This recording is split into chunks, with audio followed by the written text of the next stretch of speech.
이 사람은 정치적인 어떤 연줄로가 아니라 그저 정말 말 그대로 중국 미술계의 최고의 실력자로서 그 자리에 그렇게 임명받을 수가 있었습니다. 그런데 이 사람이 한평생을 살면서 자기에게 가장 큰 영향력을 준 사람이 누구냐 하면 바로 자기의 아버지였다고 합니다. 물론 그 아버지도 그림을 그리는 화가였습니다. 그런데 이상한 것은 이 서비용이 자기가 어릴 때 자기 아버지가 화가임에도 불구하고 자기에게 그림 그리는 것을 전혀 가르쳐주지 않았답니다. 물론 이 아이를 봤을 때 그림에 대한 남다른 재주가 있는 것 분명히 아버지가 알았는데, 그런데 그런 재주가 있으면 어려서부터 아주 특별한 그런 훈련을 통해서라도 더 좋은 그런 실력을 갖추도록 그렇게 훈련을 시켰어야 되는데, 아버지가 그림에 대해서는 글자도 꺼내지를 않더랍니다. 오히려 아버지는 이 아들에게 논어에 나오는 이야기, 맹자에 나오는 이야기, 소위 말해서 고전, 중국 고전을 계속 그렇게 읽어주고 알려주고 말해주더랍니다. 그러다가 어느 날 이 서비용의 아버지가 논어에서 나오는 이야기를 또 해주는데, 그 이야기가 뭐냐면 어떤 아주 용감한 사람이 호랑이 2마리를 때려잡는 이야기를 아주 재미있게 그렇게 해주었습니다. 그러니까 이 서비용의 마음 속에 그 이야기를 들으면서 어떤 마음이 간절해졌냐면, 호랑이를 때려잡는 그 장면을 생각하면서 호랑이를 그리고 싶은 마음이 아주 간절했다고 합니다. 그런데 문제가 뭐냐면, 내가 호랑이를 좀 그려보고 싶은데 아직까지 내가 호랑이를 본 적이 한 번도 없는 겁니다. 그러니까 호랑이를 그려보고 싶긴 한데 호랑이를 아직 한 번도 본 적이 없으니까, 그러다가 아버지한테 말해도 아버지는 그림에 대해서는 글자도 꺼내지 않으니까 동네로 내려가서 그림을 그려줄 만한 사람한테 찾아가가지고 자기한테 호랑이를 그려달라고 했답니다. 그래가지고 그 그림을 받아가지고 와서 자기 집에서 자기가 똑같이 마치 복사라도 하듯이 그렇게 그 호랑이를 그렸다고 합니다. 그래가지고 그것을 아버지한테 가지고 가서 아버지한테 자랑합니다. 아버지, 나 이 호랑이 그렸습니다. 호랑이 잘 그렸죠? 라고 이렇게 아버지에게 물었습니다. 그랬더니 그 아버지가, 서비용, 너 지금 이거 그린 게 무엇이냐? 내가 보기에는 호랑이가 아닌데? 라고 이렇게 말하는 겁니다. 그러면서 말하기를, 아들아, 그림이라고 하는 것은 반드시 자기 눈으로 잘 관찰한 후에 그려야 되는데 넌 아직까지 호랑이를 한 번도 본 적이 없지 않느냐. 생동감 있는 호랑이를 그릴 수가 없는 그런 상태인데 네가 뭘 안다고 호랑이를 잘 그렸다고 자랑할 수가 있느냐. 넌 아직 그림 그릴 생각하지 말고 글부터 열심히 읽고 기초를 열심히 닦아야 돼. 그래서 풍부한 문학적인 지식을 쌓아 올리고 그 위에 그림을 그려야 뿌리가 깊은 그림을 그릴 수 있는 거야 라고 이렇게 아버지가 말해주더라는 거죠.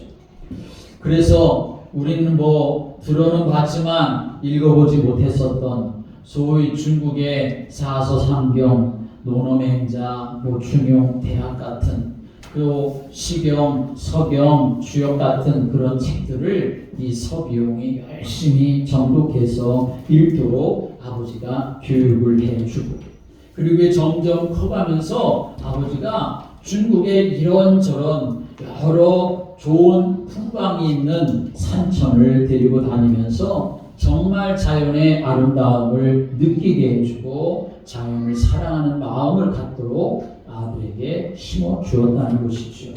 그런데 어느 날 서비용이 자연을 바라보면서 그 자연의 아름다움과 사랑스러움이 그 마음에 불릴듯 오르기를 시작하는 것이었습니다. 그래서 그것을 그리고 싶은 마음을 억누를 수가 없어가지고 그때서야 붓을 들고 그 풍광을 그리기를 시작했는데, 그때 그린 그림이 중국뿐만 아니라 미국과 유럽에서도 강력한 영향력을 미치게 되었고, 결국 중국 미술계의 역사를 통틀어서 마치 가장 위대한 그러한 사람, 그래서 인민예술가라고 하는 칭호를 얻게 되었다고 합니다. 그러면서 이 책에서 말하려고 하는 내용이 무엇이냐, 이 땅에 발붙이고 사는 인간에게는 반드시 바깥으로 나타나는 현상보다는 그 더 중요한 내면이 있다는 것을 꼭 명심해야 한다. 그것을 말하고 싶었던 내용입니다. 그러니까 그림을 그리는 것보다 더 중요한 것은 글을 읽히는 것이고, 그림을 그려내는 것보다 더 중요한 것은 자연의 아름다움을 느끼게 만드는 것이고, 자연을 사랑하는 마음이 생겨져야, 그래야 그 그림이 그 마음을 담아낼 수가 있다는 것이지요. 여러분, 우리는 어떻습니까? 우리는 먼저 자꾸 그림만 그리라고 하지요. 자식에게 먼저 그림을 그려주려고 하는 그런 모습들이 우리 부모님에게 너무 많습니다.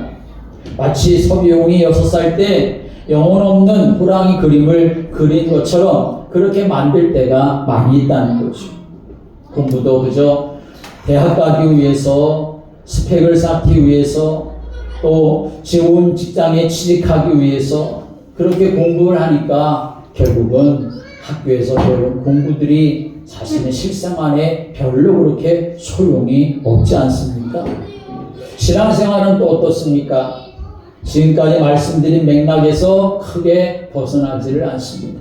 신앙생활은 겉으로 보기에는 예배드리고 또 헌금을 드리고 또 봉사를 하고 기도를 하고 하는 것처럼 보이지만, 그러나 겉으로 드러나 보이는 것만 있지 정말 그 내면에 숨겨진 것을 하나님 앞에 드리고, 나 자신을 날마다 갱생하려고 하고 하나님 앞에 회개하고 하나님의 은혜와 긍휼을 우리가 사모하면서 날마다 내가 거룩한 사람으로, 하나님이 기뻐하시는 사람으로 내 속사람을 새롭게 만들어가는 은혜 속에 있어야 되는데, 그러한 모습이 우리에게 너무나 많이 없는 것을 우리가 볼 수 있습니다. 오늘 본문의 말씀을 통해 그러기에 내가 정말 절대로 놓치지 말아야 될 것이 무엇인가, 오늘 마음에 담고 여러분이 하나님의 사람으로 세워지는 은혜가 있게 되기를 주님의 이름으로 축복합니다. 오늘 본문의 말씀은 사실은 불행한 이야기입니다. 사울이 하나님의 명령을 어기고 아말렉과의 전투에서 사무엘 선지자를 철저하게 무시하고 실망시키는 장면입니다. 결국 하나님께서는 이 사무엘 선지자를 통해서 이 사무엘 왕에게 말씀하시기를, 이제 더 이상 이 사울을 왕 위에 놔둘 수가 없겠다. 내가 사울을 버렸다. 라고 이렇게 천천병력과 같은 말씀을 하십니다. 여러분, 그 이유가 무엇일까요? 사실 이 사울이 역사에 처음 등장했을 때는 정말 괜찮은 사람이었습니다. 사무엘상 9장과 10장의 내용을 보면 이 사울이 왕으로 세워지기 전에 사울이 어떤 사람이었는가를 잘 보여주고 있습니다. 일단은 외모가 굉장히 괜찮은 사람이었습니다. 그 키가 보통 사람의 어깨 위만큼 더 큰 그러한 사람이었고, 또 이스라엘 자손 중에 그보다 더 준수한 자가 없었을 만큼 그렇게 성경은 분명하게 기록하고 있습니다. 아마도 정말 어떤 탤런트보다도 훨씬 더 잘생기고 준수한 그런 모습을, 외모를 가진 사람이 사울이었다는 거죠. 또 부모님도 잘 섬기는 효도하고 순종하는 사람이었습니다. 어느 날 아버지 기스가 암나기가 집을 나가버려서 잃어버려가지고 종 한 명을 이 사울에게 붙여서 사울에게 너 나가서 암나기를 찾아와라 라고 이렇게 아버지가 명을 내립니다. 그러자 이 사울은 자기 종 한 명과 함께 암나기를 찾아 나섭니다. 그런데 암나이가 어디 갔는지 도저히 찾을 수가 없는 겁니다. 에브라임 산지를 돌아다니면서 찾는데 찾지를 못하고, 그래서 살리사라고 하는 땅으로 가서 거기서 찾는데 거기서도 찾지를 못하고, 또 사할림 땅으로 가는데 거기서 찾지도 못하고, 그래서 베냐민 사람들이 사는 동네에 가서 찾는데 거기서 찾지도 못하고, 숲이라고 하는 땅으로 가서 찾는데 거기서 찾지도 못하고, 그렇게 돌아다니다가 애를 쓰는데도 그렇게 찾지를 못합니다. 아버지가 찾아오라고 말씀하시니까 찾을 때까지 계속해서 이 땅으로 저 땅으로 찾아다니면서 아버지의 말씀에 순종하는 그런 아들이었습니다. 거기다가 하나님의 선지자도 잘 섬기는 사람이었습니다. 암나기를 찾다가 찾지를 못하니까 우리가 집을 나온 지 벌써 얼마나 오래됐냐. 그런데 암나기를 찾기는 고사하고 아버지가 이제는 우리를 걱정하지 않겠냐. 도대체 암나기 찾으러 나가서 어떻게 된 건가 아버지가 걱정할 테니까 이젠 자기 사환에게 이제 우리가 집으로 돌아가자. 아버지가 걱정하실 것 같다. 그랬더니 사환이 이 사무엘에게 말합니다. 이 성읍에 하나님의 사람이 있는데 그가 말하는 것은 다 맞습니다. 그러니 그를 찾아가서 우리가 물어보면 그가 우리에게 길을 가르쳐 줄 것입니다. 그 선자에게 우리가 찾아가 보시죠. 라고 사환이 사무엘에게 말합니다. 그랬더니 그때 사무엘이 사환에게 이렇게 말합니다. 우리가 하나님의 선자에게 가는데 어떻게 그냥 갈 수 있냐? 어떻게 빈손으로 갈 수 있느냐? 그런데 우리가 가지고 있던 것 이제는 다 준비해가지고 온 것 다 떨어져 버렸고 하나님의 선자에게 드릴 예물이 없는데 어떻게 빈손으로 갈 수가 있겠느냐? 그렇게 말을 할 정도로 이 사울은 또 하나님의 선자를 지극히 잘 섬기는 마음을 가졌던 사람입니다. 그것뿐만 아니라 사울은 참 겸손한 사람이기도 했습니다.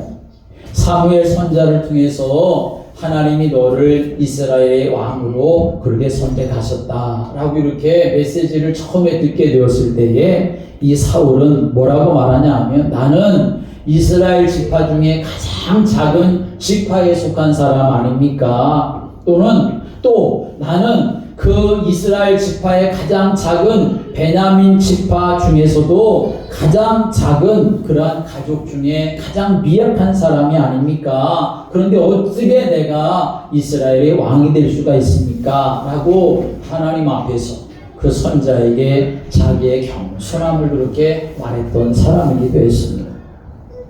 이 사울이 이렇게 처음에는 정말 출중한 외모를 가진 사람이었고 부모님에게 순종하는 사람이었고 선지자도 정말 마음의 중심으로 섬기는 사람이었고 또 하나님의 그 은혜 안에서 참 겸손함을 가졌던 그런 사람이었는데 그런데 왕이 되고 나서 얼마 안 있다가 하나님으로부터 내가 더 이상 이 사울을 왕으로 놔두지 않겠다. 그를 폐하여 버리겠다라고 하는 그런 말씀을 듣게 되었던 것이죠. 왜 그는 이렇게 불행한 인생을 살 수밖에 없었을까요? 오늘 이 말씀이 남의 이야기가 되지 말고 사울 왕의 이야기가 되지 말고 하나님이 나에게 주는 말씀이 되어서 내가 영적으로 깨어있는 사람이 되어지고 끝까지 하나님 안에서 믿음의 삶을 살아가다가 영원한 천국에 들어가는 여러분 되시기를 주님의 이름으로 축원합니다. 우리가 정말 잊지 말고 놓쳐서는 안 되는 것이 그래서 무엇이냐? 첫째는 말씀을 청종하고 말씀을 순종하는 것입니다. 함께 하겠습니다. 하나님의 말씀 앞에 청종하고 순종하는 것입니다. 하나님의 말씀을 청종하고 순종해야 합니다. 그것이 우리가 사는 길이고 끝까지 하나님 앞에 쓰임받는 길인 줄을 믿으시기 바랍니다. 오늘 24절의 말씀 오면 이런 말씀이 있습니다. 24절 말씀 읽어볼까요? 시작. 사울이 사무엘에게 이르되 내가 범죄하였나이다. 내가 여호와의 명령과 당신의 말씀을 어긴 것은 내가 백성을 두려워하여 그들의 말을 청종하였음이니이다. 오늘 여기 말씀을 보십시오. 여기 말씀 보면 이 사울이 하나님을 우선순위로 하지 않고 하나님의 말씀과 하나님의 명령을 어길 수밖에 없었던 이유를 뭐라고 말하냐 하면 내가 백성을 두려워하여 그랬다라고 이렇게 말합니다. 백성들이 나를 외면하여 떠날까봐 내가 그렇게 했다라고 하는 것이죠. 이 내용이 무슨 내용이냐 하면 사무엘상 13장의 내용입니다. 이스라엘이 블레셋과 전쟁을 하게 됩니다. 그런데 이스라엘은 하나님이 왕이신 그러한 나라이기 때문에 하나님이 다스리시는 나라이기 때문에 전쟁에 나가기 전에 먼저 하나님 앞에 예배를 드리는 일을 시작합니다. 그런데 예배를 직전하는 것은 왕이 하는 것이 아니라 하나님의 사람 선지자가 예배를 주관하게 되는 것이지요. 그때 선지자가 누구냐 하면 사무엘이라고 하는 선지자입니다. 자, 그러니 전쟁은 막 이제 해야 되는데 블레셋 사람들이 쳐들어와가지고 우리도 맞서 싸워야 되는데 그러기 전에 먼저 하나님 앞에 예배드리고 하나님의 은혜를 구하고 전쟁에 나가야 되는데 그래서 선지자 사무엘 선지자를 기다리는 겁니다. 사무엘 선지자가 빨리 와서 예배를 드리고 그 다음에 전쟁에 나가야 되니까. 그런데 사무엘 선지자가 기다려도 오지를 않는 겁니다. 그러니까 마음이 조급한 이 사울 왕이 아무리 자기가 왕이라고 해도 해서는 안 되는 제사장의 직무를 대신 해버리는 일이 일어났습니다. 전쟁을 해야 되는데 제사장은 아직 안 오고 블레셋 군다들은 눈앞에서 막 다가오고 백성들이 그래서 흩어질까봐 그것이 두렵고 겁나서 하나님의 말씀을 헌신짝처럼 버리고 자기 마음대로 망령된 일을 행하고 말았던 것이 사무엘상 13장에 나옵니다. 여러분, 하나님을 우리가 섬기고 믿음의 길을 걸어가는데 우리는 어떻게 걸어가야 되냐? 두렵고 떨림으로 하나님을 경외하는 삶을 사시기를 바랍니다. 사람에게 집중하고 사람을 두려워하고 거기에 우선순위를 두고 거기에 모든 것을 집중했는데 그러면 잘 될 것처럼 생각을 했는데 그런데 그게 불행한 길이었고 사무엘 선지자는 그 일을 사울 왕에게 당신이 지금 망령된 하나님 앞에서 망령된 일을 했다라고 이렇게 책망을 했던 것입니다. 사람에게 집중하고 사람에게 우선순위를 두고 사람을 두려워하고 거기에 모든 것을 집중했는데 그런데 그래서 그렇게 하면 잘 될 것처럼 생각했는데 오히려 그것은 하나님이 결코 기뻐한 일이 아니었다는 거죠. 사람에게 집중했다는 말이 무엇입니까? 작게는 나 자신을 말하는 것입니다. 더 나아가서는 내가 사는 세상을 말하는 거죠. 그 속에서 일어나는 내 계산, 내 방법, 내 능력, 내 환경 그런 것을 말하는 것이죠. 그런데 거기에 뭐가 없습니까? 하나님이 없고 믿음도 없고 말씀도 없었던 거죠. 사울왕이 자기가 지금 다 생각해보고 다 계산해보고 능력과 환경을 다 따져보았습니다. 블레셋과 전쟁을 해야 되는데 지금 블레셋은 병거가 3만이고 마병이 6천이고 블레셋 군대는 해변에 모리알과 같이 이렇게 많은데 이스라엘이 지금 싸움을 하기는커녕 이스라엘 백성들은 그 블레셋 군대를 보고 두려워서 전쟁하기보다는 굴과 숯불에 바위 틈에 은밀한 곳에 웅덩이에 숨느라 바쁩니다. 그런데 사무엘 선지자가 와서 빨리 예배를 하고 그제 하나님 앞에 제사를 드리고 백성들을 모아가지고 전쟁을 해야 되는데 사무엘 선지자가 정한 기한에 오지 않으니까 이러다가는 백성이 하나도 남지 않고 다 흩어지겠다 생각이 돼서 자기 마음대로 해버렸던 거죠. 백성은 내게서 흩어지고 당신은 내게 정한 날이 오지 않고 블레셋 사람은 미스바까지 왔고 내가 보았으므로 내가 보기에 블레셋이 나를 치려하는 오는 것은 시간 문제이기 때문에 부득불 내가 하나님 앞에 번제를 드렸습니다 라고 이렇게 말합니다. 그런데 사무엘 선자는 왕이 망령되이 행하였도다. 왕의 나라가 길지 못할 것이다. 여호와께서 그의 마음에 맞는 사람을 구하여 백성의 지도자로 삼을 것입니다 라고 이렇게 말합니다. 사무엘상 13장은 블레셋과의 전쟁에서 일어난 일이고, 그리고 오늘 우리가 읽은 이 본문의 말씀은 아말렉 왕 아갑과의 전쟁에서 일어난 사건입니다. 사울이 이때에도 또 자기의 생각대로 모든 일을 진행하고 말았습니다. 하나님은 아말렉과의 전쟁에서 그 모든 소유를 다 진멸하라고, 하나도 남기지 말라고 그렇게 말씀을 하십니다.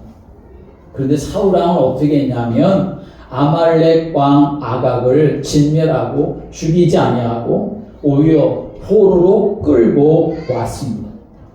아말렉 왕을 포로로 끌고 온 이유는 뭐냐? 꽁꽁 묶어가지고 이스라엘 진영에 돌아다니면서 봐라! 우리가 이 아말렉 왕을 포로로 잡았다. 우리가 전쟁에서 승리했다. 백성들에게 끌고 다니면서 보여주기 위해서, 내가 잡았다. 그렇게 자랑하기 위해서 그랬던 거죠.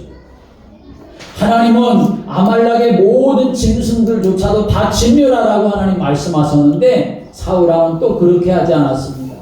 하찮은 것들은 다 없애버리고 좋은 것들은 전부 다 이스라엘로 끌고 왔습니다. 핑계는 뭐냐 하면 이 좋은 것들로 하나님 앞에 예배드리면 되지 하는 마음 때문에 그렇게 했던 거죠. 그런데 하나님이 뭐라고 했는지를 사울은 전혀 생각하고 염두에 두지 않았던 거죠.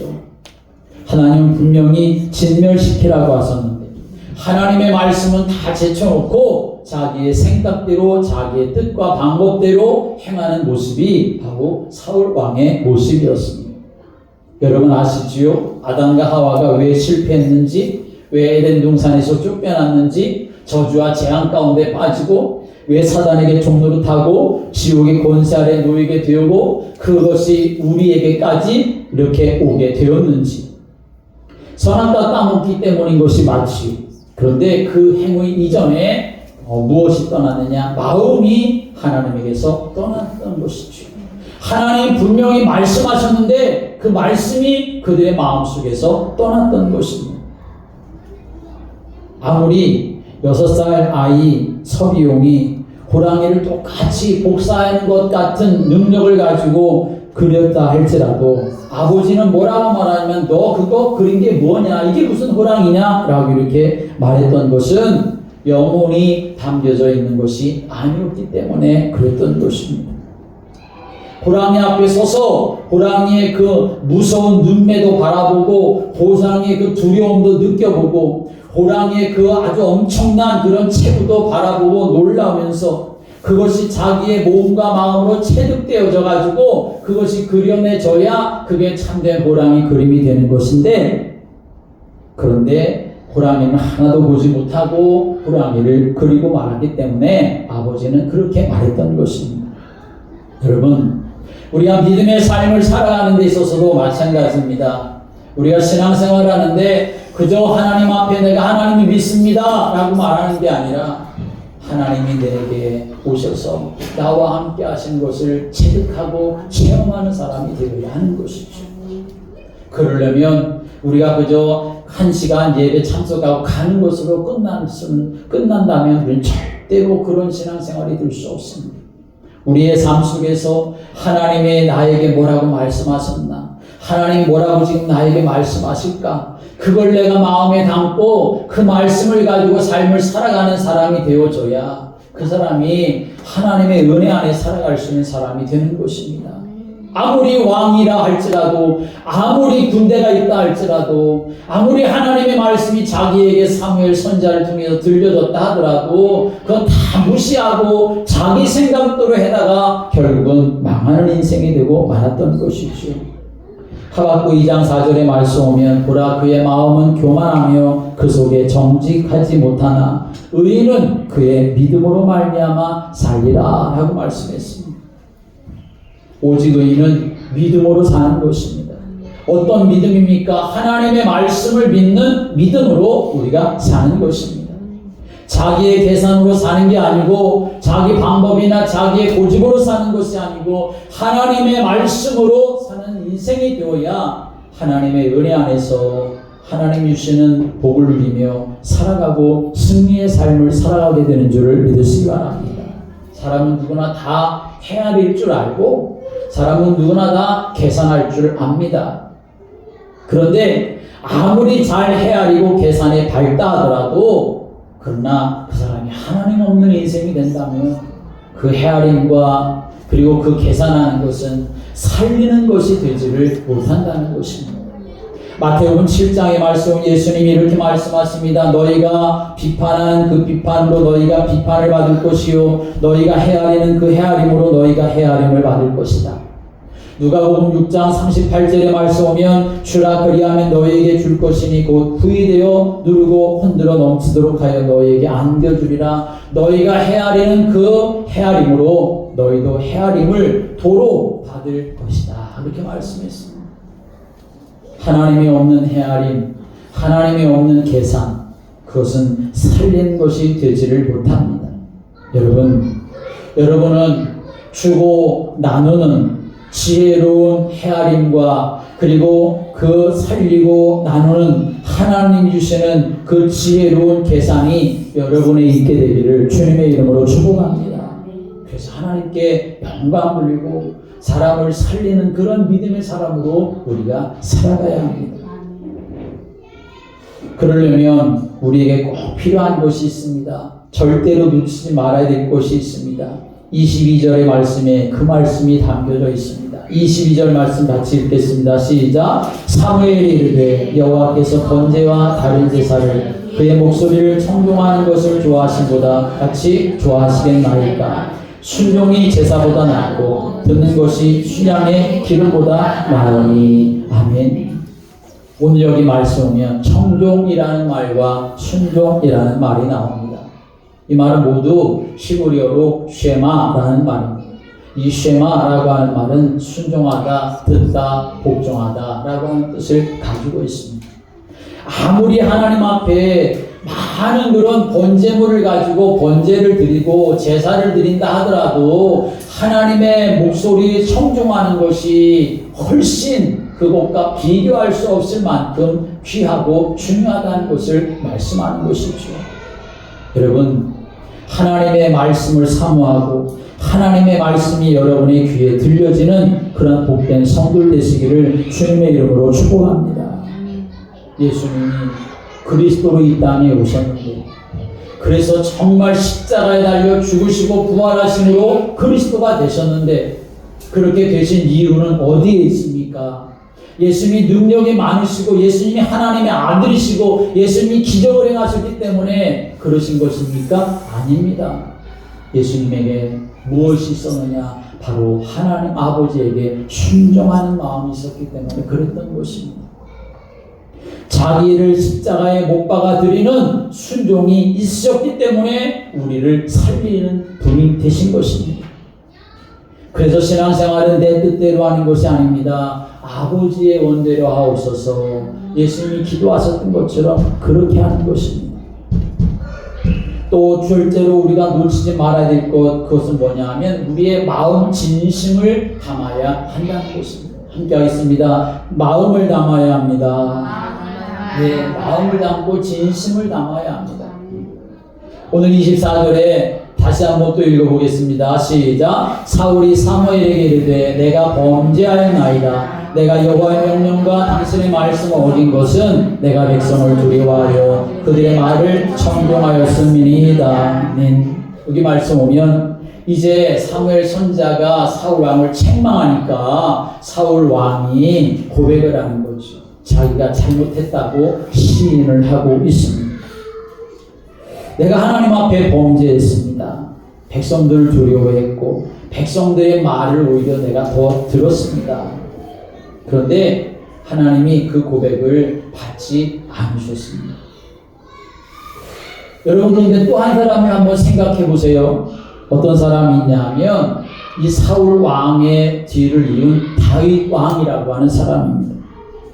사실 이 다윗 왕은 사울 왕이 저지른 이 죄와 그리고 다윗 왕이 저지른 죄를 우리가 비교해 보면 인간적으로 보면 다윗 왕이 훨씬 악하고 나쁜 죄를 지은 사람입니다. 다윗 왕은 무슨 죄를 지었습니까? 자기의 군대 장관 우리아의 아내를 취하여 간음을 행한 사람입니다. 그 장군이 지금 전쟁터에 나가 있는데 목숨을 놓고 싸우는데 그 아내를 범하고 그리고 그것이 들통날까봐 결국엔 또 어떻게 합니까? 그 우리아 장군 그 장군을 전쟁터에 맨 앞에 나가게 앞세우게 한 다음에 병사들은 빠지라고 이 다윗 왕이 그렇게 명령까지 내려가지고 결국은 이 우리아 장군을 전쟁에서 죽게 하는 그러한 살인을 저지르는 그러한 일을 했었던 사람이 다윗 왕입니다.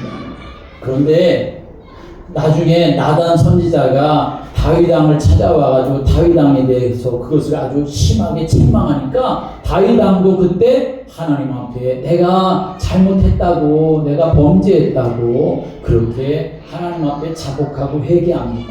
그런데 그때 하나님은 다윗 왕의 회개는 하나님이 받아주십니다. 왜 하나님은 똑같이 사울 왕도 다윗 왕도 다 잘못했다고 그렇게 시인하고 고백하고 회개하는데 사울 왕은 받아주지 않으시고 다윗 왕은 받아주셨을까요? 오늘 29절의 말씀 오면 이렇게 말씀합니다. 29절 말씀 읽어보겠습니다. 29절 시작. 이스라엘의 지존자는 거짓이나 변개함이 없으시니 그는 사람이 아니심으로 결코 변개하지 않으심이니이다 하니 아멘. 이 말씀이 무슨 말씀입니까? 이 말씀은 바로 우리의 마음의 중심과 진심이 담겨져야 한다는 것을 말하는 것입니다.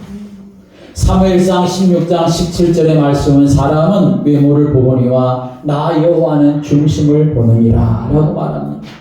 겉으로 보기에는 사울이나 다윗이나 다 회개했는데 다 같이 내가 잘못했다고 이렇게 시인을 했는데 하나님 보실 때에는 이 마음의 진정성이 달라 보이셨다는 것이죠.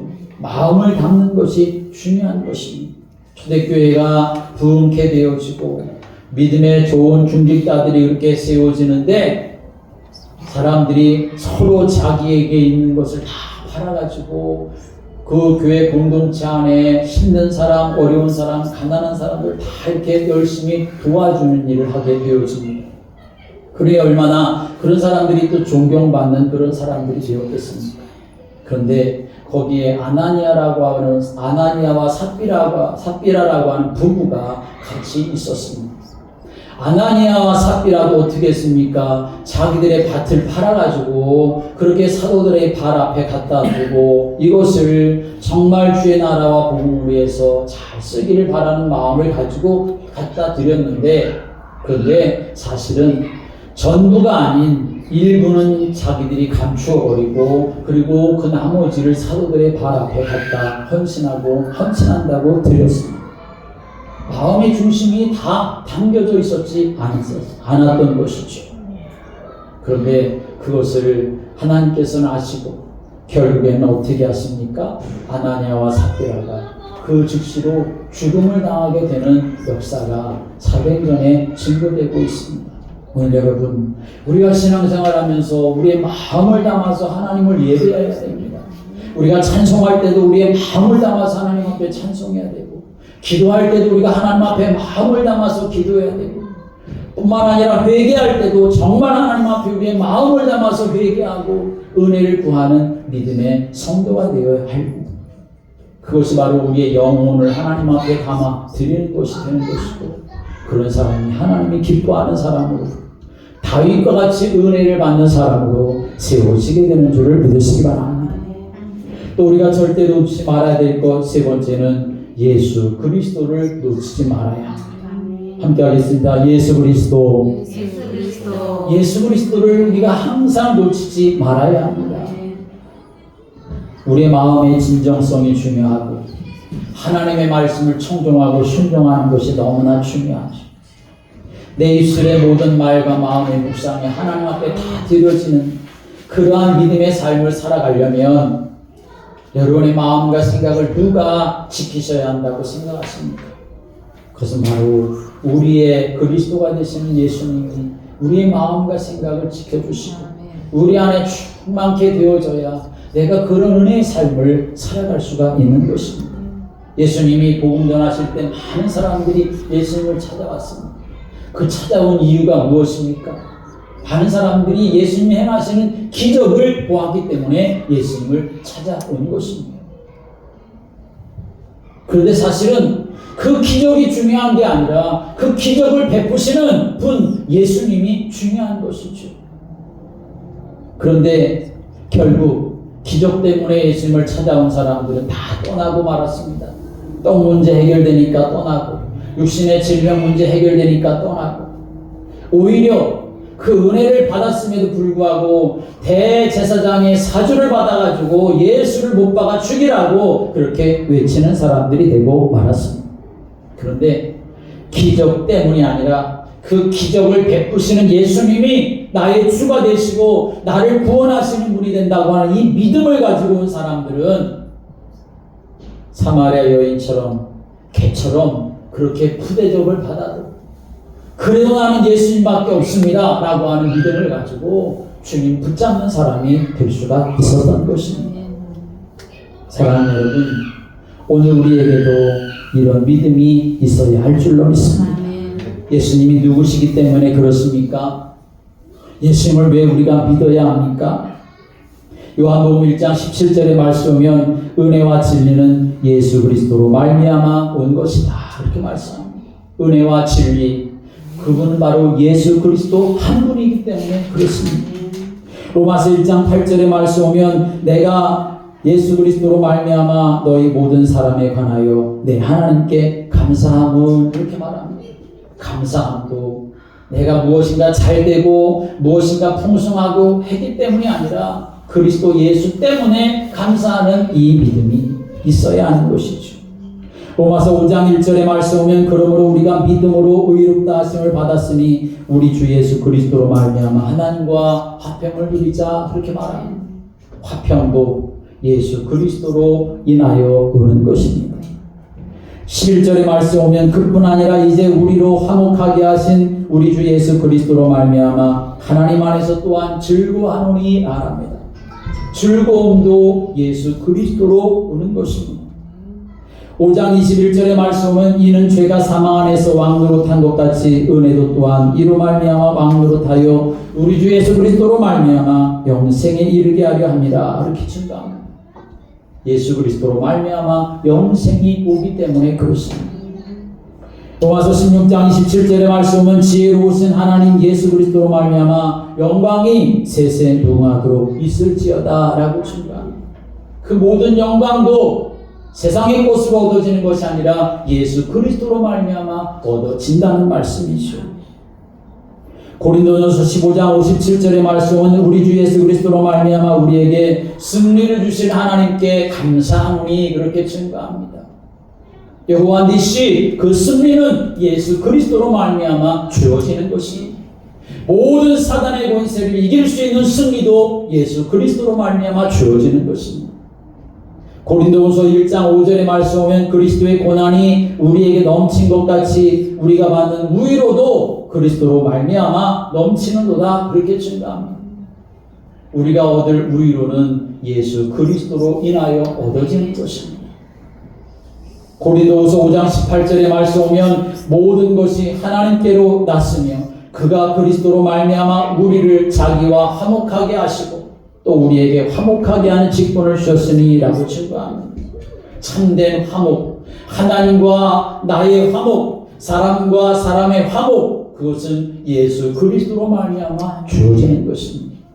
갈라디아서 6장 14절의 말씀 오면 그러나 내게는 우리 주 예수 그리스도의 십자가 외에 결코 자랑할 것이 없으니 그리스도로 말미암아 세상이 나를 대하여 십자가에 못 박히고 내가 또한 세상을 대하여 그러하니라. 사도 바울의 자랑은 예수 그리스도 십자가뿐이었습니다. 예수 그리스도로 말미암아 그가 자랑하는 모든 자랑이 나오게 되었다는 것이죠. 에베소서 1장 5절의 말씀 오면 그 기쁘신 뜻대로 우리를 예정하사 예수 그리스도로 말미암아 자기 아들이 되게 하셨으니라고 말씀합니다. 하나님의 자녀가 되는 길은 오직 예수 그리스도 한 분뿐이기 때문에 그렇습니다.